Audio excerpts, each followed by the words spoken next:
Kung kayo po ay may manipis na buhok, naglalagas na buhok, nakakalbo, kagaya ko, nagkakaroon na ako ng poknat, pero kita nyo, may tumutubo na siyang konti, ayan, nagkaka-baby hair na siya dito, ayan.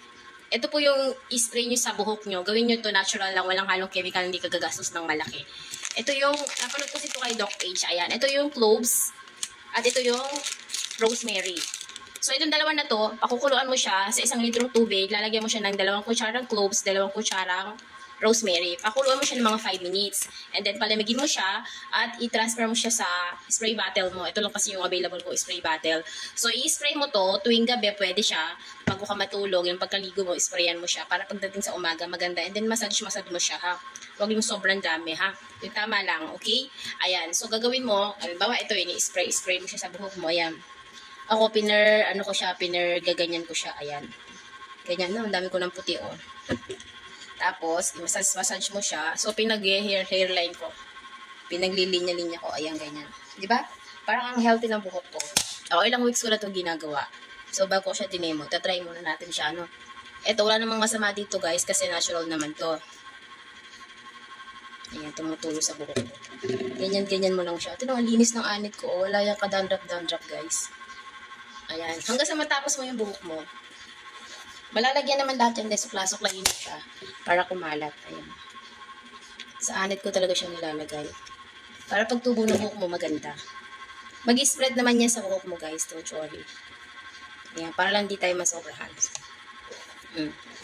Ganun, gawin mo siya hanggang sa matapos yung malagyan lahat ng buhok mo. O, tinan mo, ang ganda ng ano ko. Oh. Kasi kitang-kita mo, oh, may tumutubo na siya. Ayun, nasa gitna. Sinapok na to eh. Nung nag-abroad ako, kakabalot ng buhok. Kakalagay ng shela ba yun? Nakakabalat na gano'n. Nagkaroon ako ng poknat dito. Yan, ganun mo lang. Diba? Alam niyo po ba, itong cloves na to, hindi lamang yung maganda sa buhok. Maganda rin yan sa mukha. At maganda rin siyang gawing tsaa. Lalo na kapag hindi ka makatulog. Talagang ito, effective sa akin na pampatulog. Sa tuwing hindi ako makatulog, pag inom ko nito 1 tasa ha, 2 piraso lang ang nilalagay ko. Hanggang 3 lang, ayun. Sa 1 tasa ng mainit na tubig. Kapag maling nababad na siya at maligam-gam na, inumin mo yun, talaga naman diretso tulog mo, umaga na talaga gising mo. Sa mga tagyawatin naman ng mukha, ito maganda ang toner na to. Sa 1 cup ng tubig, ibabad mo yung 2 piraso nito. Tapos mga 3 days, pwede na yun na. Pagbabad na, pwede mo na siyang ipahid sa mukha mo. Kapag ma-pimples or oily ang mukha mo, gawin mo yun, ha? Meron pa nga yung anti-aging nito, hindi pa ako nakakagawa. So, for yung toner pa lang ang ginagawa ko. So, maganda siya. Pampawala lang tagyawat, yung mga pekas, maglalighten siya.